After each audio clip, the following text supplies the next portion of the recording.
Fred and Rose West were one of Britain's most sadistic and depraved serial killer duos. Over the course of 2 decades, they were responsible for the torture, sexual abuse, and brutal murders of at least 12 young women in the Gloucester area, some of whom were their own children. The Wests weren't just killers. They embodied evil in its rawest form. Tonight, we're trying to make sense of how a seemingly normal family home became a house of horrors, beginning with Fred's disturbing upbringing, the fault lines that appeared early on, and how his twisted desires found a perfect match in Rose. I'm Logan. And I'm Ben. This is Tinfoil Talk. Okay. Well, here we are. Episode 3 of how many? How long are we going to do this? I think this is going to be 2. I mean, how long are we going to do this fucking podcast, buddy? I don't see any reason why we should stop. Well, I mean, nobody's listening, but I really enjoy doing this. I really enjoy doing this too. It's a lot of fun. So tell me about this. Tell me about this beer you brought to my house. All right. So this is Rogue Dead Guy Ale. So it's not a beer. It's an ale. Okay. Where's this out of? It's out of Newport, Oregon. Brewed and bottled by Rogue Ales. I have been to Newport, Oregon. Have you? I have. Did you see the guys that made this ale? Nope. No? Okay. I don't remember anything about Newport, but I know we passed through, at least. Okay. Good deal. Yep. So this one, we went to Florence, Alabama yesterday. Just a little shopping trip. We thrifted. Nice. I read a lot about this, what was it, a spirit and ale shop that had a lot of like cool IPAs and stuff. I just popped in there, looked around. The reason I picked up this bad boy is because it looks like he has a little tinfoil hat on his head. So you mentioned that to me in the text you sent, and you sent me a picture of this logo. I think it looks like the Pope. This is the Pope's hat. It's like almost, I don't know, maybe acorn shaped? Maybe, I mean, yeah. But the Pope doesn't drink. I bet he does. Well, not the one that just died. Well, that's because he's dead. Okay, yeah. The new Pope is from Chicago. He is. Yeah. Oh, yeah. They can't drink, can they? They can drink wine. No. I don't know. Yeah, surely not. Yeah, the blood of Christ. Why are we drawing the line at wine? If you can drink wine, just drink whatever you want. Well, Bourbon, beer. I don't know. Sinful. It's the blood of Christ. Do you think Dead Guy Ale is the blood? Oh, well, hold on. I mean, Dead Guy Ale. Technically speaking, The blood of Christ. This could be. How about we just drink it? Let's drink it. Let's give it a smell test. I'm gonna get a smell test. That's like. That smells really good. Smells really damn good.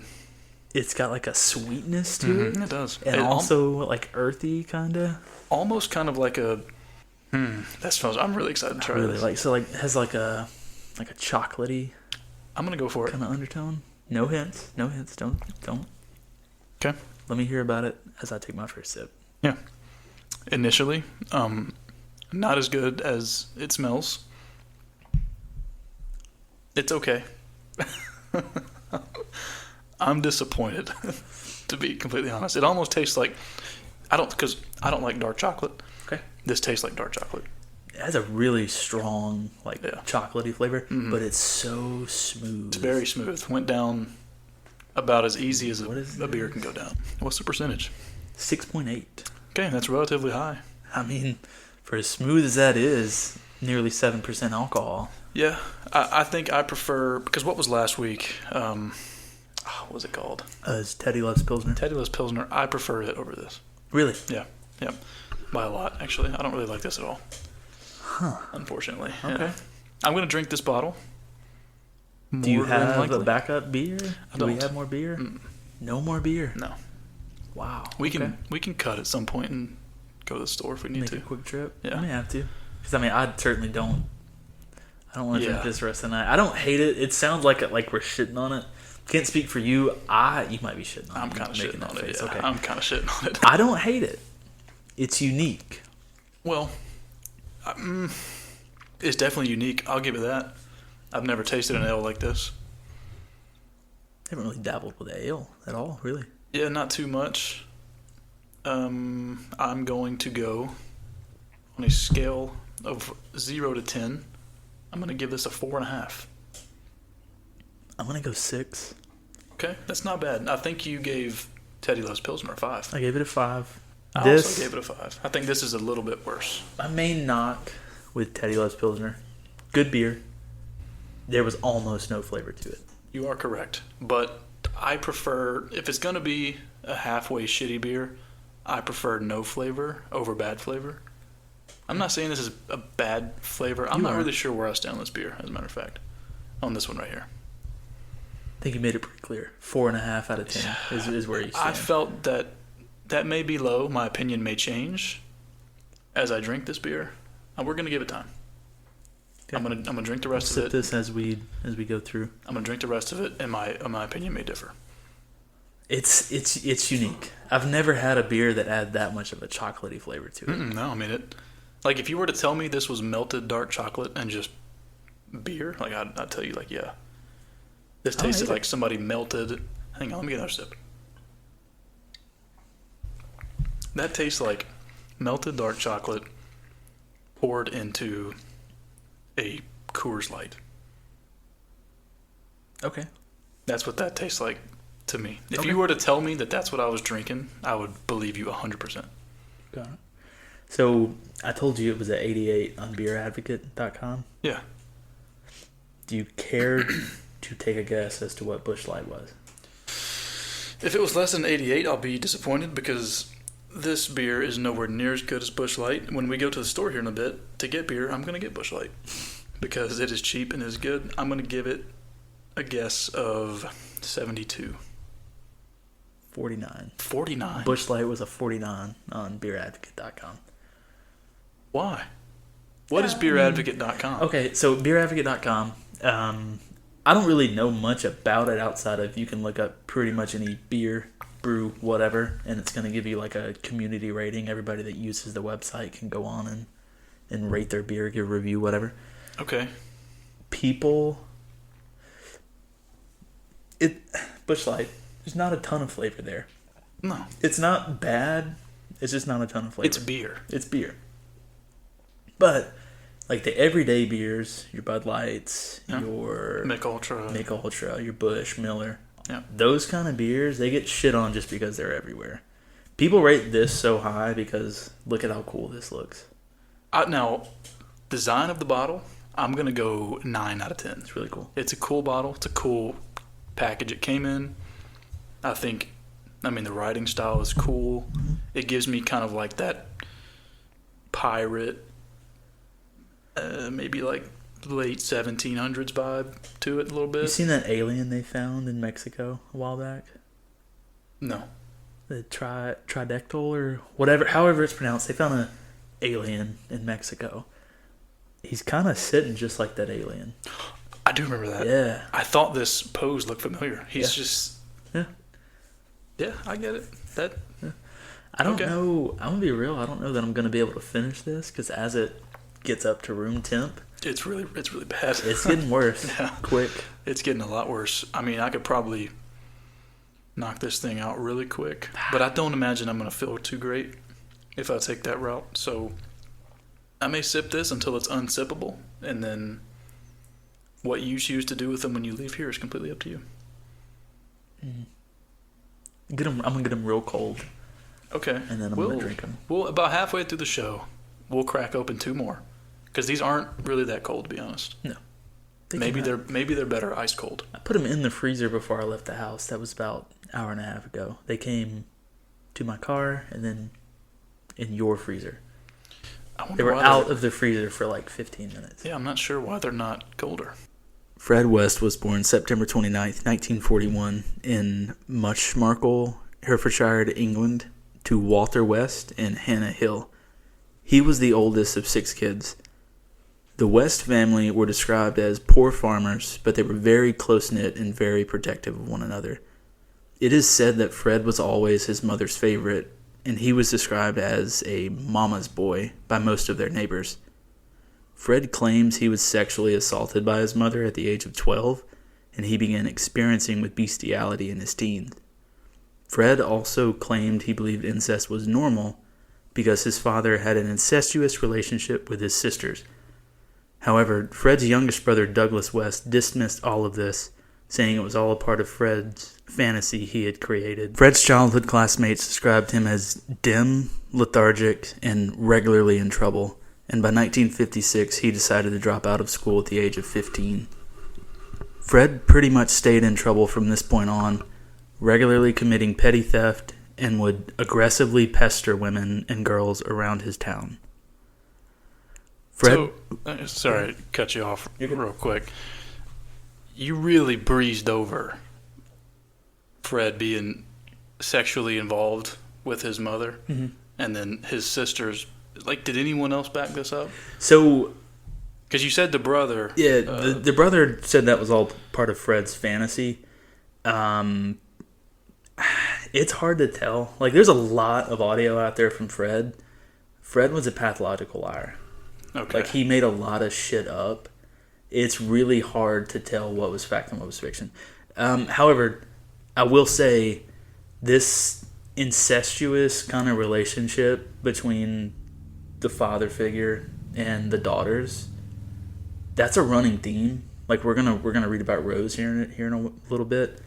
She had the same kind of thing going on. Fred said, his dad had the same thing. He definitely did. Jesus Christ. Actually, before we go any further, I do feel the need to give some trigger warnings. This is going to be a super dark episode. Okay. This episode is not going to be fun. Okay. So trigger warnings for... Should I go get my weighted blanket? No. Trigger warnings for child abuse, rape, murder. Of course, I don't know if they do trigger warnings for that, but we're going to read about that. There's a lot of very graphic detail with some of the rapes and the child abuse. So if that is going to trigger something in you, maybe this episode isn't for you. This is all very brutal, and there's really no way to talk about it without weeding through some of that stuff. Fred was involved in a motorcycle wreck at age 17 that left him with a broken leg, broken arm, and fractured skull, which required a metal plate to be placed in his head. It's speculated that this plate could have altered his impulse control.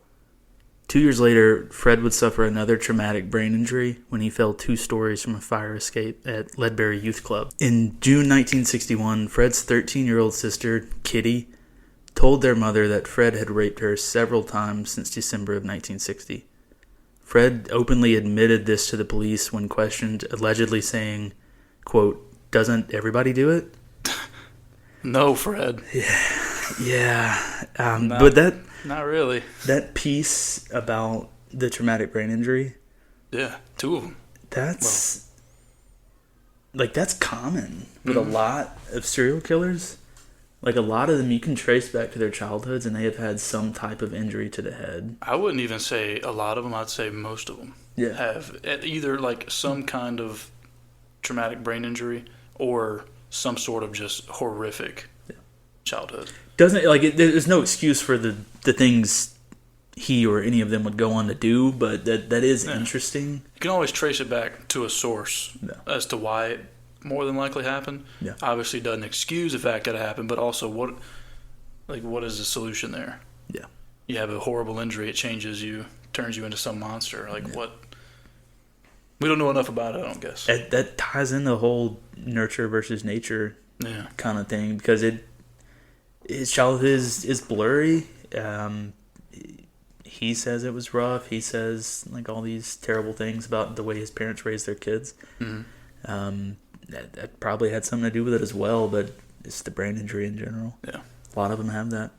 I feel like most of the time that's going to be the case. Yeah. Is some sort of hit on the head or you said fell. Yeah. So the second one, interesting.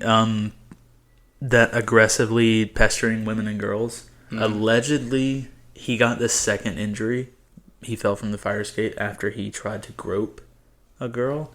That's embarrassing as hell. And she pushed him off the fire escape. Dude. Yeah. Have you seen a picture of Fred West? No, I haven't. I sent you a picture. Go ahead and pull that up just so you know what we're working with. Fred's a small guy. He's a small man? Small guy. She looks normal. They both look normal. That's what's so crazy about this. They look extremely normal. But then again, don't all serial killers? Yeah, that's true. Look normal? How tall is he? I don't see that anywhere. I didn't see his official height, but I saw, I watched the Netflix documentary, and I watched a few interviews on YouTube, and like all the police officers are just towering over him. Let's see. According to one singular source, serial killer Fred West was 5 feet 7.5 inches tall. 5'7". That's not a big guy. Yeah, I'd say smaller than most. Yeah, maybe. I mean for sure.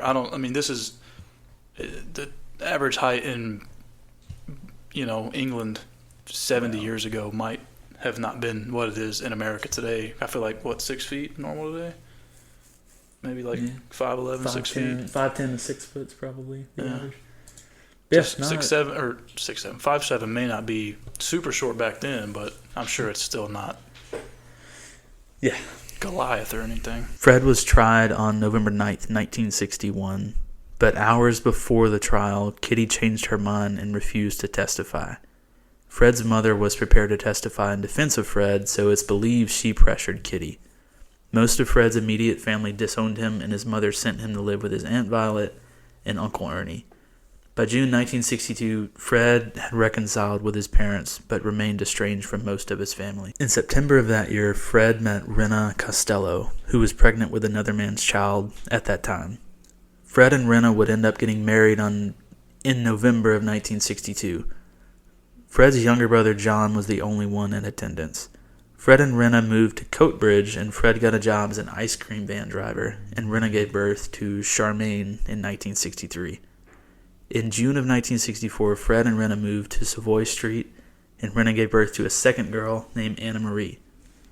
Fred was very abusive to Rena and both girls, even going as far as fitting bars on the girls' bunk bed.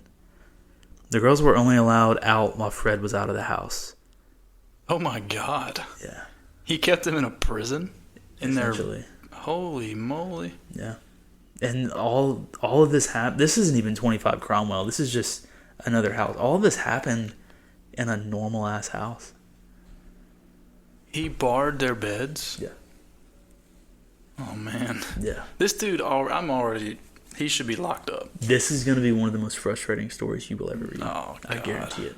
All right. Well, lay it on me. I'm ready to be pissed off. Fred freely admitted having multiple affairs while Rena was pregnant during the early years of their marriage. When Rena found out, she decided to have an affair of her own and started seeing a man named John McLaughlin. Fred had seen Rena and John in public at one point and punched Rena in the face there on the spot. Oh, God. Is that funny? No, it's not. I'm reading ahead a little bit. Okay. And this is insane. This dude is out of his mind. But no, that's not funny one bit. But I mean, that was more of like a holy shit laugh. Yeah. Just, you see your wife out in public.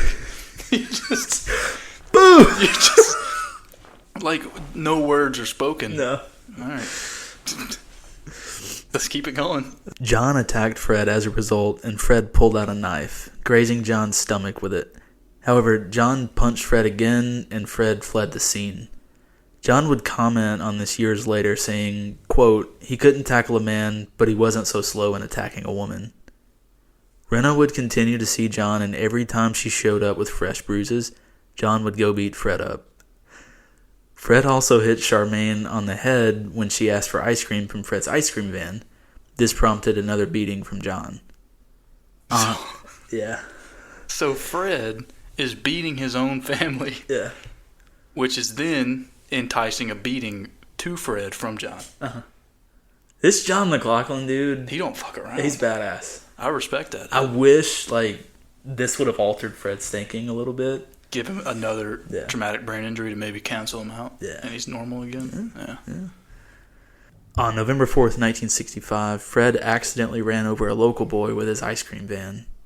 Somehow, Fred was cleared of any wrongdoing, but being an ice cream man, he knew the town would have a hostile reaction, so he, Rena, and the girls moved to a caravan park in Gloucester in December of that year. Anna McFall, who was a close friend to Rena, and Issa McNeil, the family's nanny, also a close friend of Rena, moved with the family hoping to find work down south. Fred began work as a truck driver for a local slaughterhouse once the family was moved in. Fred became increasingly aggressive in Gloucester, with Rena and Anna taking the brunt. Fred also began abusing Charmaine, who would have been 3 years old around this time.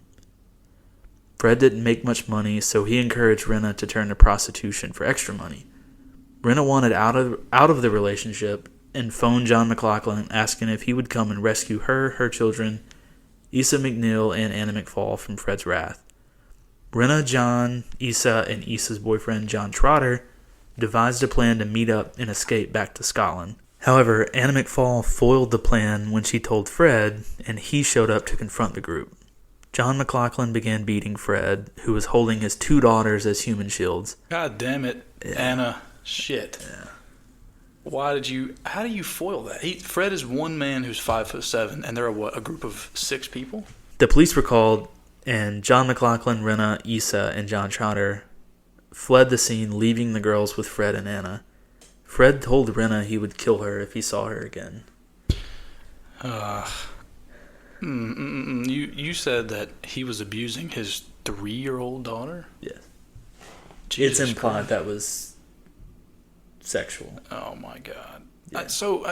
And that's another thing. You go back to the traumatic brain injury. Mm-hmm. Like I wonder if it's there in these people before these brain injuries, because not every time is it sexual abuse. Sometimes it's like they'd rather be a serial killer and they're attracted to different, like everybody's different. Like these, I don't want to call them psychos, but I guess they're psychos. When they have these brain injuries, they're always different. Yeah. Like the ways they go about committing these crimes. Yeah. So back to that plate in his head, it said it may have affected his impulse control. These are thoughts that he could have had before, mm-hmm. but because of this plate, it's just like there's not that voice in his head telling him, "Oh, I shouldn't do this. Mm-hmm. This is my daughter," right? Yeah. So. But now his traumatic brain injuries happened, and he's like, "Well, whatever." I mean, that's interesting because we'll never know. Yeah, we'll never know. There's no way we'll ever know. Already, fuck Fred West. Yeah. I mean, he's already done enough to... This is a grade A piece of shit. Yeah, we're not even... Yeah. Okay. And the fact that he somehow convinced another woman to, like, fall in love with him? Marry him? Inanimate fall? Yeah. I don't know. I don't want to victim blame, but, I mean, Yeah. It's hard... Anna McFall saw all of this. Yeah, how do you see this and then you're still like, yeah, that's the man I want to be with? I question her judgment. Yeah. I'm not blaming her, but I question her judgment. Yeah. Rena would return to England regularly to ensure the safekeeping of her children, but she began to resent Anna McFall, who had taken on a matriarchal role with her kids and had begun having an affair with Fred. Rena received 3 years of probation after she stole items from Fred's home. Fred denied having an affair with Anna in court. However, she would officially move in with him shortly after. In July 1967, Anna McFall, now pregnant with Fred's baby, vanished. Fred never reported her missing, and her dismembered remains were discovered in a cornfield outside of Muchmarkle in June 1994. Anna's wrist had been bound during her murder, and her limbs were removed along with several of her fingers. Fred initially denied having been involved with Anna's murder, and he largely got away with the crime as they were unable to locate her body for nearly 30 years. A month later, Rena decided to move back in with Fred, but this lasted only a year before Rena went back to Scotland. So you're saying, well, what you're implying is that Fred murdered Anna McFall, who was pregnant with Fred's baby. That is confirmed in the 90s. Okay. I didn't want to jump ahead or anything. Yeah, okay. I mean, that's probably going to be in part 2. We'll probably get into the bulk of the murders and like the aftermath in part 2. Okay. But he eventually, I mean, he leads authorities directly to where she was buried. So. Jesus. So he never mentions her. Like, who ended up, if you know, like, when was she ever? If Fred West had never admitted to murdering her and taking authorities to her body, they would have never known. She was still a missing person in 1994. Jesus. Yeah. In 1969, while waiting for a bus, Fred first met Rosemary Letts. Rose was 15 and Fred was 27 at the time. Rose initially wanted nothing to do with Fred, but he began essentially stalking her for weeks, regularly having conversations with her. Fred began garnering sympathy from Rose when he told her his wife had abandoned him and his 2 daughters. Shortly after, Rose began dating Fred and started taking care of the girls. Rose introduced Fred to her parents, and her mother immediately saw Fred for what he was, a pathological liar. Rose's dad also disapproved and threatened to call social services if Fred continued to see his daughter. Rose also had a difficult upbringing. Her father was a diagnosed schizophrenic and regularly abused her. Her parents would staunchly oppose her relationship with Fred, even having her admitted to a home for disorderly children. Ultimately, her parents were unsuccessful, and by 1970, Rose was living with Fred and gave birth to their daughter Heather in October of that year. Fred served 6.5 months in jail for stealing tires while they lived at 25 Midland Road, and during this time, Rose became very abusive to both Charmaine and Anna Marie. So if my math is correct, you said 1969, 27-year-old Fred meets 15-year-old Rose. Yeah. Baby is born 1970. Mm-hmm. This would make Rose 16, Fred 28. Yeah. Is that right? Mm-hmm. Okay. Just wanted to make sure my math is right there. Also, you hate it for Rose. Not only is your father schizophrenic and a piece of garbage, but you meet a man who's also a piece of garbage to the abusive point. I said no, you don't. I didn't know where you were going. Yes, that part sucks that she had to go through that when she was a child. But again, like, she knew what Fred was. She knew what Fred was when she got with him. Maybe so. I mean, dude, she's 15. Like, she's 15. Her dad probably acts just like Fred. More than likely, they're both. One's got a traumatic brain injury, one's schizophrenic. I don't know how much different they would be, or if they would even be similar at all. But I feel bad for her at this point. I know I won't feel bad for her as the story goes, but for now, I feel bad for Rose. Yeah, that's fair. Product of circumstances that has led her to a shitty point in life. Charmaine would disappear just before Fred was scheduled to be released from prison on June 24th, 1971. Shirley Giles, the mother of Tracy Giles, Charmaine's childhood friend, corroborated the belief that Rose had murdered Charmaine at Rose's trial years later. Rose maintained that Rena had returned and taken Charmaine, telling Shirley, quote, "She's gone to live with her mother and bloody good riddance." After her trial in 1994, it was discovered that Charmaine's body had been stored in the house's coal cellar before Fred buried her naked in the backyard upon his release.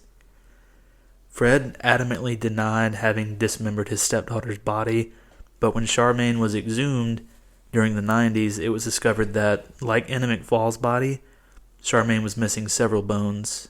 It's believed that Fred kept bones from their victims as keepsakes. Can I get that one more time? The last part? Yeah, the last sentence. Yeah. It's believed Fred kept bones from their victims as keepsakes. Okay. Just making sure I heard it right, making sure I was reading it right. Yeah. Just making sure me and you are on the same page. So it is assumed somehow Fred has convinced Rose to murder Charmaine?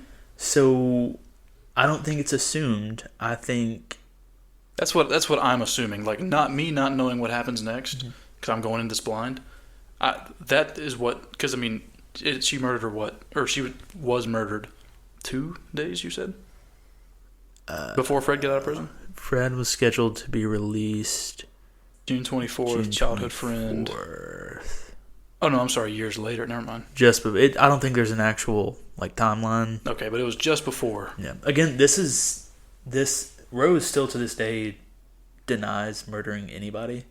So we have Fred said Rose murdered Charmaine, which there's a lot of testimony, primarily from Anna Marie, that Rose was super abusive. So it's not that far-fetched. Rose had a hand in pretty much all of the murders we're going to talk about. I believe that. But this one might be the one that you can solely pin on Rose. Yeah, if it happened as the timeline goes, if it happened just before Fred's released, Fred gets home, chops her up, buries her. Who else did it? Yeah. But again, we're going off Fred's word, who we know That's to be fair. a pathological liar. I mean, yeah, he's... Yeah. But he convinced all these people to follow him. Maybe we're caught in his... Maybe we're caught in that spell. Yeah.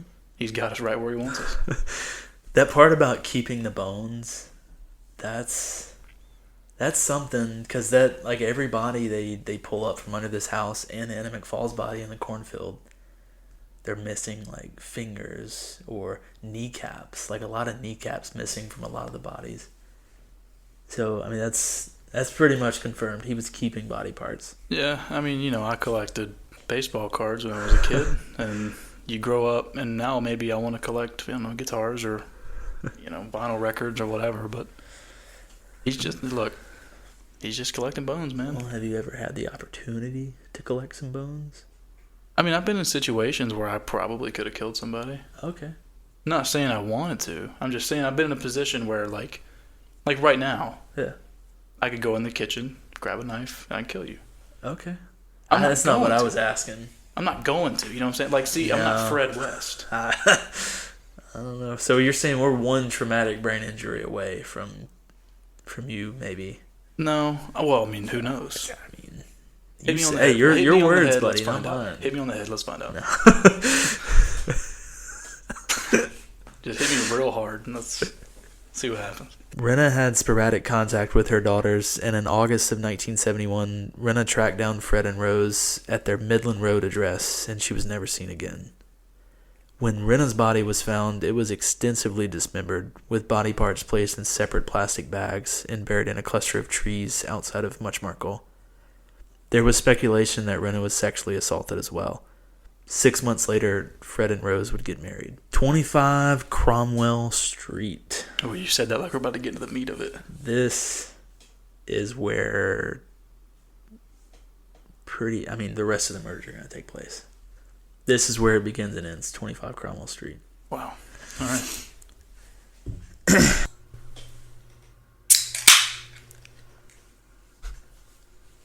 Shortly after their marriage, Fred and Rose moved from Midland Road to 25 Cromwell Street.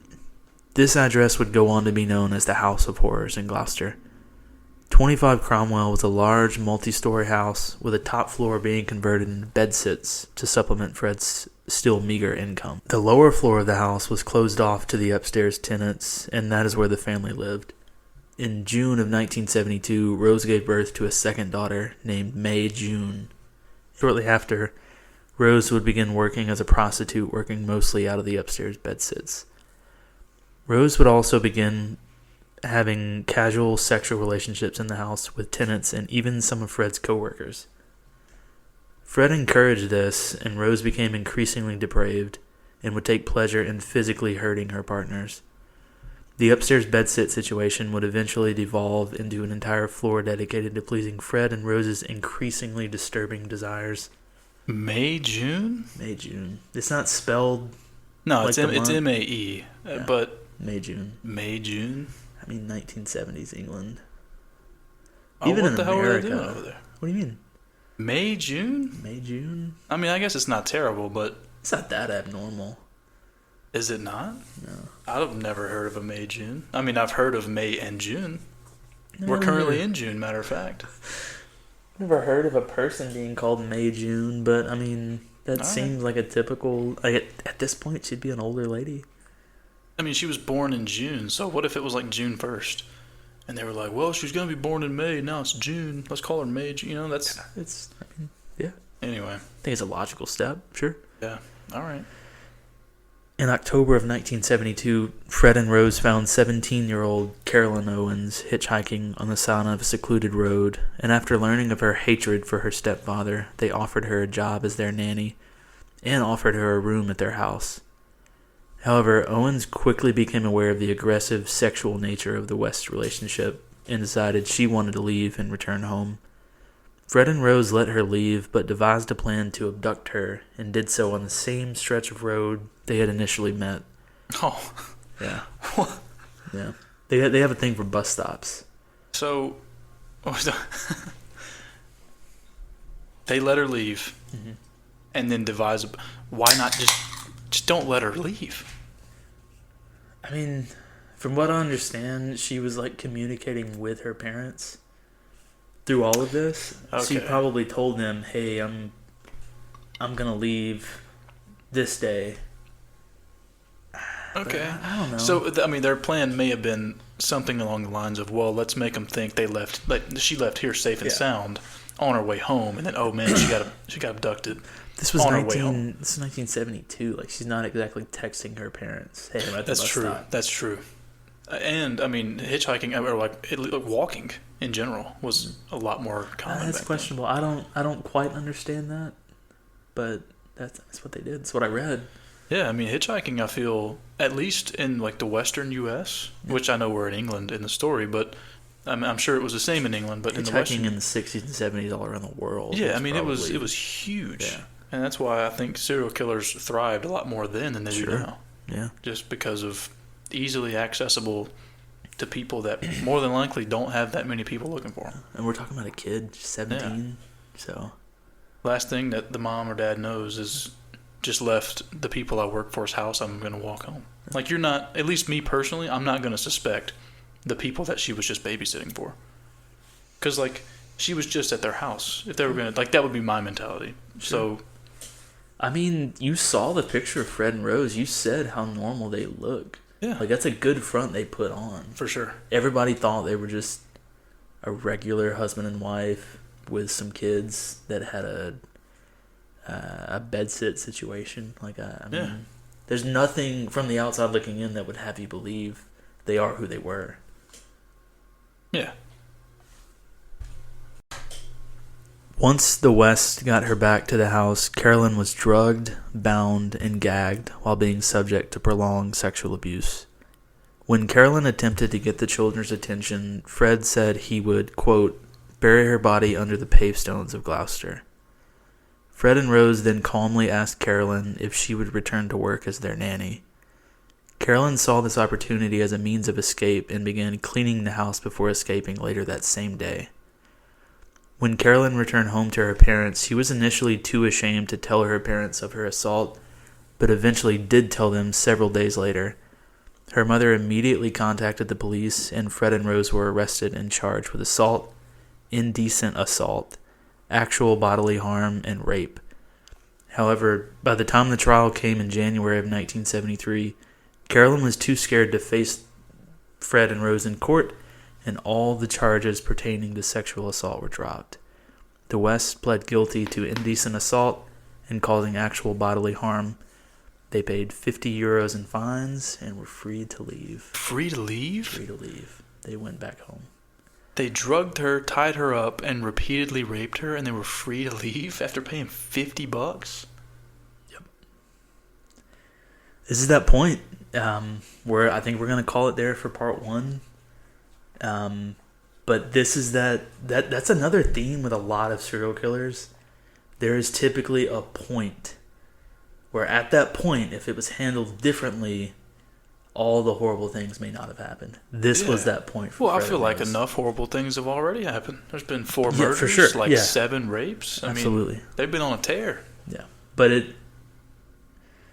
next week, it's going to ramp up pretty significantly, very quickly. So, well, I mean, that, I guess, is a testament to the court systems. That's all that, I mean, and you feel bad for this girl, too, because not only was she drugged, bound, and raped, and repeatedly, but she was not fought for in court. And I know she was too scared to testify, but, she's like a young, teenage girl. Like, of course you're going to be terrified. Why would the court, if there's overwhelming evidence, you would think the court would be in her corner. I feel like if this 17-year-old girl is coming out and saying she was drugged, bound, and raped by this couple, testimony, in-court testimony shouldn't be required. She's already told you what happened. What's the point in dragging her out there in front of everyone and having her... She was ashamed to tell her own mother, to tell her parents about this. Well, and I feel like that... It's when it comes down to evidence... Mm-hmm. Was there evidence other than her word that this happened? And I know that shouldn't always be the case, and there's a really gray area there when it comes to sexual abuse cases. And it's a horrible thing for women to have to go through, to have to prove something like that. Yeah. But what evidence was collected, if any? Like I don't know. England in the 1970s, it was true. pretty much her word at that point. And unfortunately, that's another common theme, like with assault victims. Even like in recent times, if you have, I guess, this reputation that you're a rebellious teen, they're gonna treat that differently. You know what I mean? Like, man. Yeah. She was. They said she was rebellious. I mean, she ran away from home. They probably looked at that and just assumed she was bullshitting, just because. And the thing too is, why would she make that up? Like, Yeah. they're paying her to be a nanny, babysit kids, clean the house. Like, what does she gain from making up a story like that? You don't gain. She doesn't gain anything. The only thing she does is loses her job. She ran away from home. She had a job. Everything was seemingly okay. Yeah. In the beginning, like, yeah. I mean, what does she gain from that? Their Wests weren't incredibly rich. Like, they had to use prostitution to make ends meet. Yeah, I mean, Fred was a freaking ice cream van driver. No offense to ice cream Not at van this point. drivers. He was driving the slaughterhouse truck. Okay. Yeah, remember he ran over the little boy. So Yeah. I just meant, I guess, yeah. historically speaking, he wasn't a man of huge aspirations. Yeah. I guess is my point. Yeah. I have nothing against ice cream truck drivers. Matter of fact, I love them. But there's not exactly a huge payroll happening there. No. There should be. Those are heroes. Local heroes. For sure. Well, that's part one of Fred and Rose West. Wow. They were so close to just could have ended right here. I mean, you think even if Fred and Rose get, like, say it goes through, she testifies, charges are, full-fledged, how long would they really have served? Yeah. Like, what was a rape charge like in England in the 70s? That's a good question. I don't know that. But at least, like, they would have done some jail. Both of them would have done jail time. They would have got their kids taken away. That's true. So, I mean, who knows what happens when they get out at that point. And we'll see kind of how they react in the future whenever it comes time to testify for all the murders. They fold on each other. Or, I guess Rose folds on Fred pretty quickly. Really? So, who knows? Like, if they actually got pressed on this, they could have fell apart. Yeah, well. Spoiler alert. No. Well. Yeah, I mean, you kind of see it coming, I guess. Somebody's always going to fold when you have Bonnie and Clyde-esque situation. Yeah. Yeah. Well. Intriguing. I'm ready for part 2. Yeah. Part 1 was pretty rough. I have a feeling part 2 is going to be a whole lot rougher. Like I said, we're going to go 0 to 100 very quickly, like from the jump. I feel like we're already at about 85. Yeah. Yeah, it's not great so far, but it's about to get a lot worse. Well, okay. Anything else you want to add? You got any questions? I don't think so. We have switched over to Busch Light. Yes, we did. Because the I've already forgotten what it was called. Dead Guy Ale. Dead Guy Ale was Rogue Ales. Was too bad we couldn't drink it. No offense to the Dead Guy Ale brewers, but we didn't love it. Sure, they're pretty cool dudes, but chocolate beer isn't for me. Huge fan of the bottle. Very cool bottle, yeah. I would actually say it's probably my favorite bottle. Yeah. But these Busch cans for the farmers, Farm Rescue limited edition Busch Light cans. Yeah. Matter of fact, I'm going to drink this and then probably drink another one. Yeah. And then after that, there's a good chance I'll drink a third. So we'll see. Come back for part 2. Come back for part 2. So as of this week, we are on all the major platforms. We're on Spotify, Apple, Amazon. We're on YouTube, all at Tinfoil Talk. Find us there. Rate us, review us, give us a comment, telling us how stupid we are. Tell us how we can improve. For sure. Tell us what you want to hear. Like, we have some ideas we're kicking around, but if there's something you guys want to hear, I don't care if you're the only listener. If you're the only person on this earth. Listen, we're holding strong. We got 5. I don't know they're the same 5, but we have at least 5 diehards any given week. Cool. Yeah. That makes me happy. Hey, again, you 5 people, if you enjoy this nonsense, you let us know. We'll do this every week for you. Keep in mind, it's for you. Yeah, I mean, hey, ground level. You can get in on the ground level. Invest now. It's going to boom. All right. Bye.